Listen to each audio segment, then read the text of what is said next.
are here with another interview video. This one is just a tad bit different.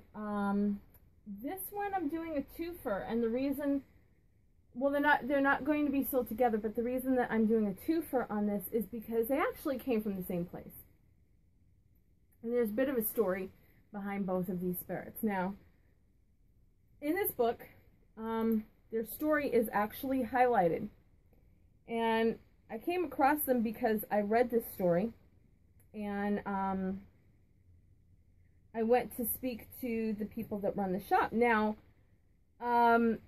this shop is no longer at this location, and I had spoken to the people that had owned and run that shop, and it was because of the new landlord wanting to split the shop up and raise the rent and all this other stuff. So they moved from there, but these spirits were still in there.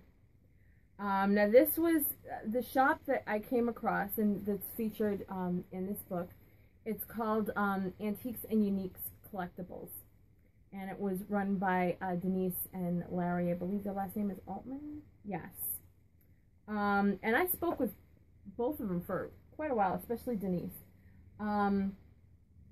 And there was a lot of activity going on in the shop. Children, there were these two spirits, Henri and Bronwyn were in there. And also there was, I put my hand against the wall and felt residual energy of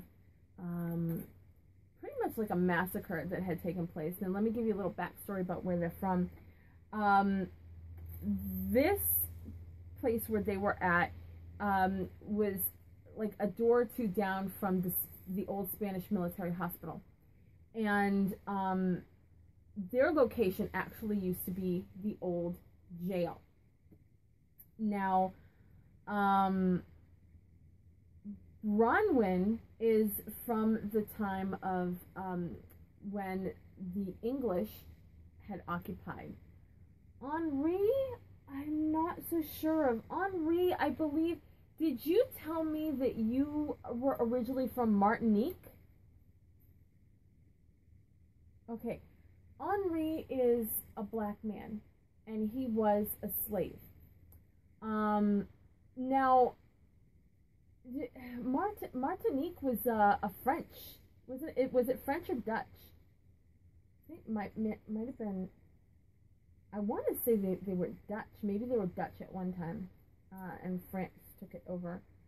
What time period are we talking about for you, Henri? We're talking the early 1800s. Now, were you there when the British were occupying St. Augustine? No. Did you come after that?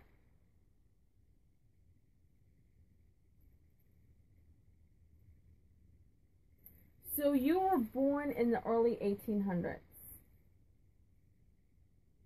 Okay. 1819. He believes it was 1819 by our record keeping. And so now were you... Oh yeah, the Americans would have taken over. So that was an American that was part of America by the time you were there, right? Yeah. So you had an American owner. Yes. Okay. And Bronwyn, you are from the time when the British had colonized, right? Okay. Just wanted to make sure I had that correct. Okay. So, now what happened, I went to the store, and in one of the back rooms, I felt a vortex, a power vortex, and I also felt a man guiding me away from the power vortex, which it was Henri. As I came out of that room, I had like a light cough, like I couldn't quite clear my throat. And you're not starting this again. So I had like a light cough, and I felt like I couldn't clear my throat, and I just kind of like kept coughing. So when I was talking to Denise, she asked Henri through me how he died, and I suddenly realized why I had that cough. It was Henri affecting me. He demonstrated, and I kind of felt it right here, that he started to have a hard time breathing. If you will excuse me, my fuzzy little terrorist just will not let me make a video without carrying on. So if you will excuse me, I'm going to pause this video, and I will be right back. Alright, so finally have him taken care of. So as I was saying, she had asked me to, she had asked him how he had died, and my chest like started feeling constricted, and he was showing me, he was like very labored breathing, and he had a cough, and I'm not exactly sure what it was. I don't know if it was like pneumonia or what, but I thought it was very sad what he said to me, because unfortunately in that time in the history of America it was true, and it's very sad. He said as soon as I started coughing and couldn't stop, I knew that I was going to die, because no one paid money to call a doctor for a black man. Because the doctor, at that time, of course, we didn't have health care. We didn't have insurance. So if a doctor came out, you had to pay him, or somebody had to pay him for you. It didn't matter if you were in a hospital. If you were in a hospital, you still had to pay. Just like nowadays, you still have to pay the doctor. And he was a slave. He didn't have his own money. And he said no one was going to pay the doctor for a black man. And it was very sad. And he basically died struggling for air. He suffocated, and he wasn't murdered, but he basically suffocated. And I'm not exactly sure what it was that he had, and I don't think that he knows what it was, because he was never diagnosed with anything. But Henri stayed there, and I had talked to him previously, and he was determined that he was going to stay there. He told me, he came to me and he asked me if there was something I could do that would change events so that Larry and Denise could stay, because they didn't really want to move. But I told him that certain things have to happen for a reason, and that it wasn't my place to interfere, especially if, from what I understood, they weren't really happy with the landlord.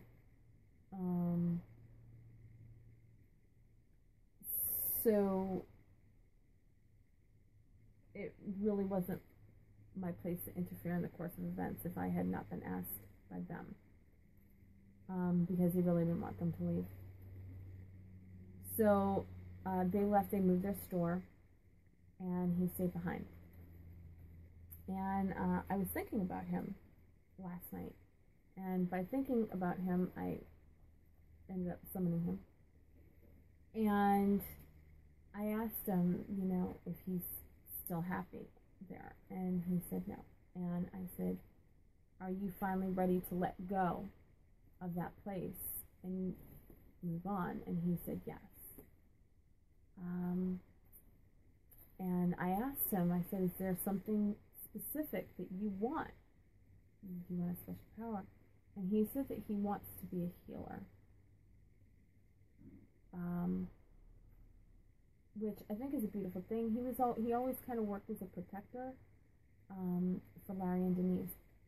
But I think it's a beautiful thing that, you know, this man who ended up dying a painfully slow death wants to help heal others. Because just in case they can't afford to call the doctor. Right?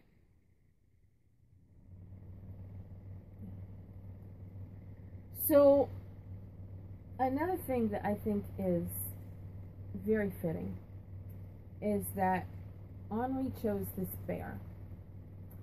Now, this isn't just an ordinary bear. This bear has Velcro ties here. It has this thing here. This is a heartbeat bear. For anybody that doesn't know what a heartbeat bear is. So, it has this loop because you would loop this onto a crib. And you would turn on the heartbeat. Hear that? So that is supposed to sound like the mother's heartbeat. The way that the mother's heartbeat sounds when the baby is in the womb. So it helps to soothe the baby when you're going to sleep. So that's a heartbeat bear. And I had many other bears to choose from. I had a big circus elephant. And Henri said no. He wanted the heartbeat bear. So Henri is getting this heartbeat bear. And it does work, obviously, because I turned it on, you can hear it.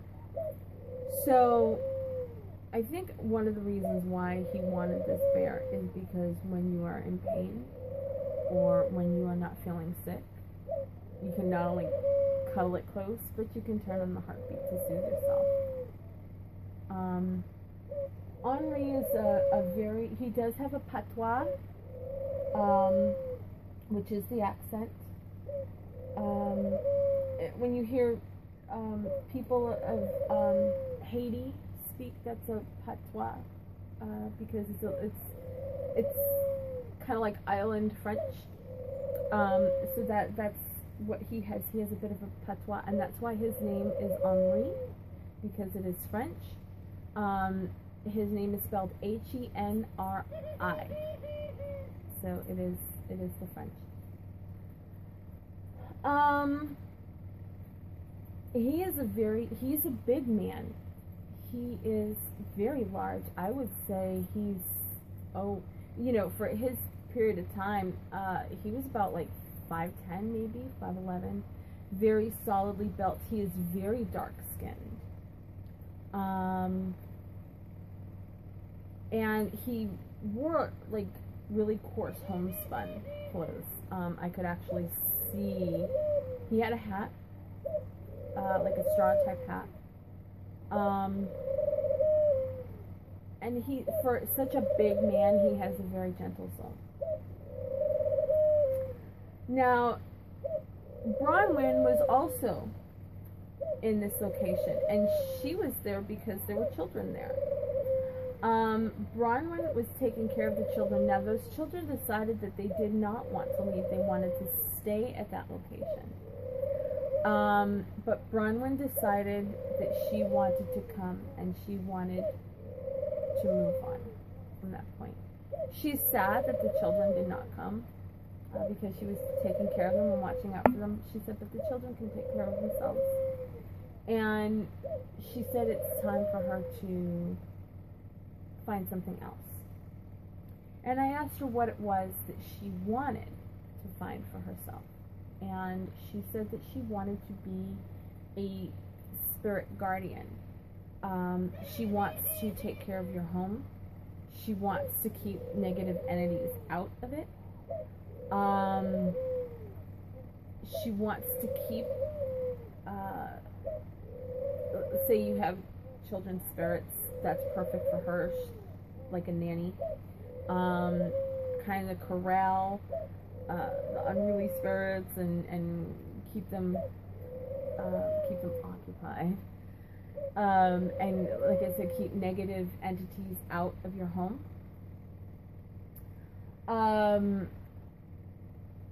Now, this doll, I've actually seen Bronwyn, and Bronwyn has blonde hair upswept, and she does have some curls here. She just has fur. Now, this doll has extra padding on it, and it's funny because Bronwyn is a little heavy, and she said, I'm not. She had said, I'm not heavy, I'm considered stout. Bronwyn is a Welsh name.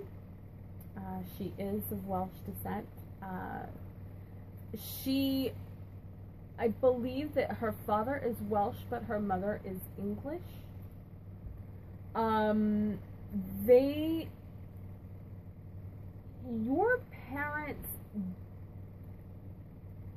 Your parents were not well off, but they were well enough. And by that I mean they were not poor. They were kind of like what you would consider like the merchant class. Bronwyn, how did you end up in America? She was a nanny for an English family. That's how she ended up in America. And when the English took over St. Augustine, she was with that family.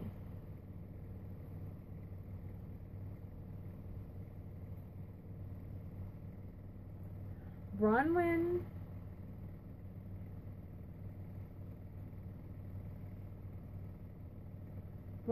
is in like her early 30s.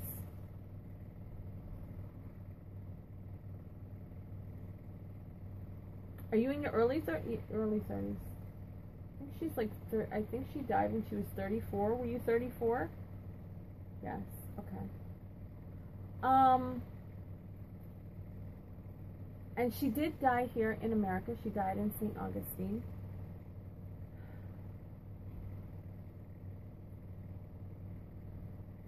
It wasn't a natural death. There was something that happened.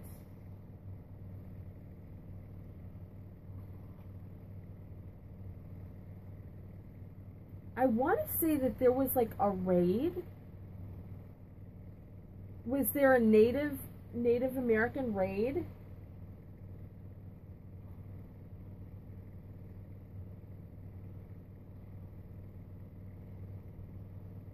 So were you in St. Augustine proper? No, you were on the very outskirts.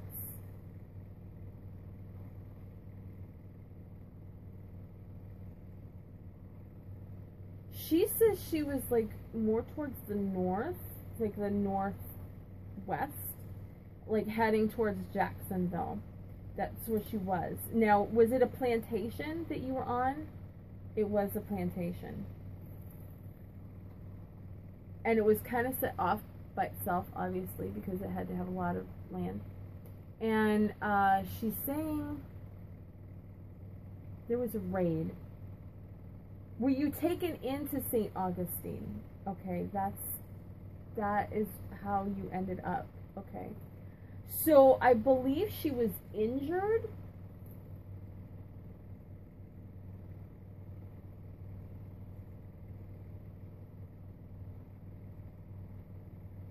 She was hit with something. She was like stabbed or an arrow or something.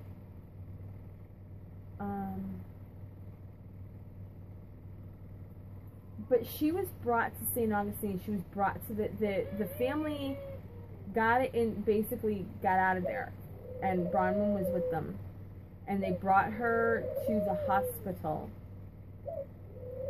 And Bronwyn, they were able to, it wasn't that bad on her. They were able to close it. But when they closed it, bacteria, I don't know if it was like, whatever she had been hit with was like poison tipped or something, but there was already like the bacteria or poison or whatever in her bloodstream, and that's what she died from. And that's what she died from. So now it makes sense to me why she wants to protect the home from negative entities, intruders, and stuff like that. Now that makes sense of why she would want to do something like that. makes complete sense.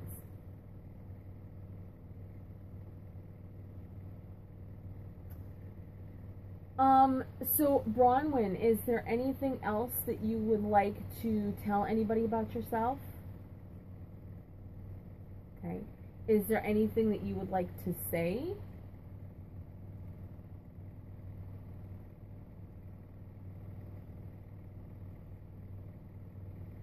She says I'm a happy person. And that's going to sound really weird. She says I like being dead. But it's not that she, like, hated her life. What she means by it is that she doesn't regret anything, and she's not upset about anything. She's not trapped, you know, because she doesn't want to be crossed over. She's basically happy with her lot, and she's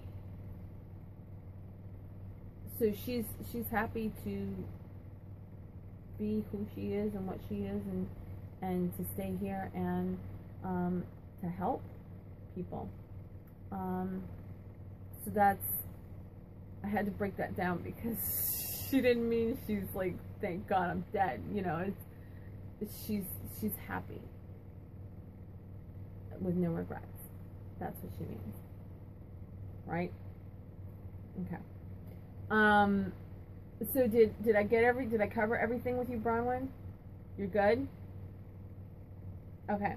And Henri, is there anything that you would like me to tell anybody about your life? No. Is there anything that you would like to say?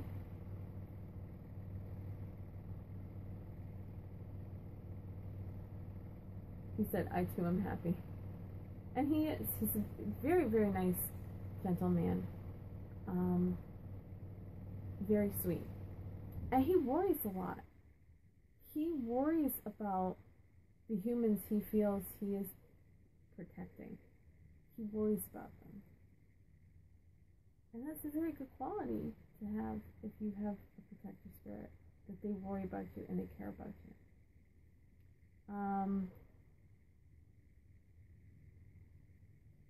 Is there anything else that you want to say? No. Did I cover everything? Are you good with that? Yeah. Okay.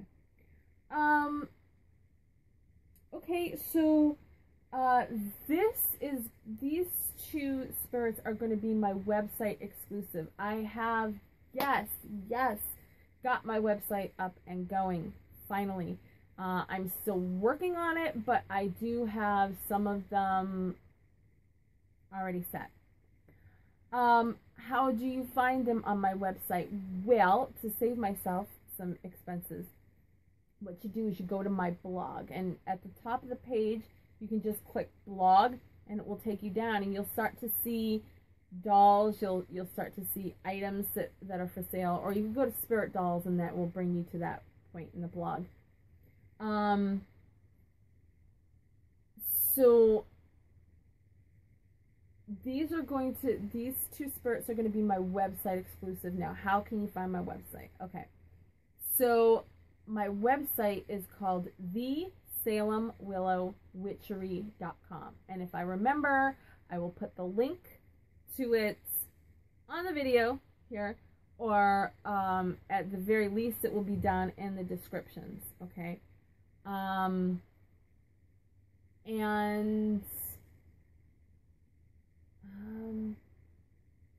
So yeah, so these are going to, you go to the blog section, you open up the blog, it has their YouTube video attached to each one, and it has the buy it now. It takes you directly to PayPal. You do not have to have a PayPal account. You can pay with any credit card, prepaid card, as long as you have enough on there.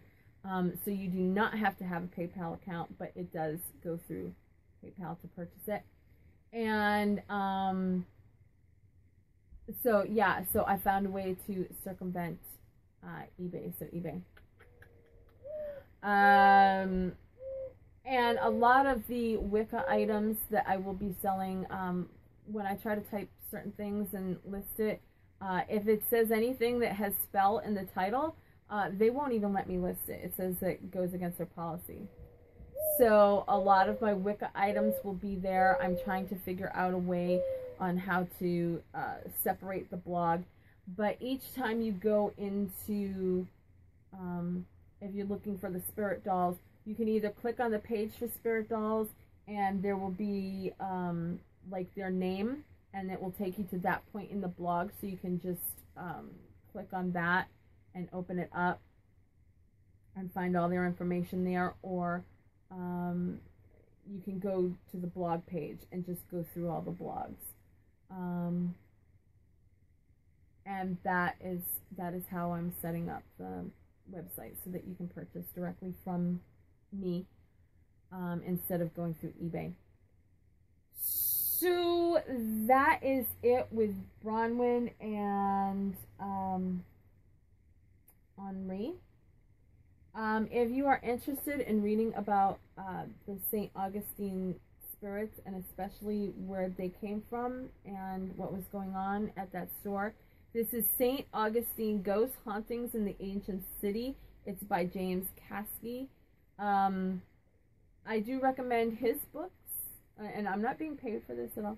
I do recommend his books because he actually does research. He just doesn't pass on any old story that's handed to them.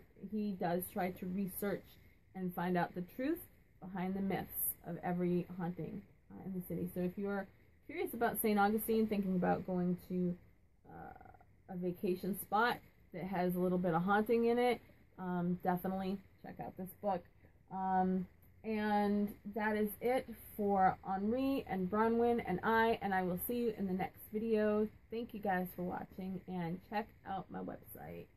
And if I remember, I'll put another link right here since I'm signing off, and now's the perfect time for you to go check out my website. So see you later, guys. Have a good day.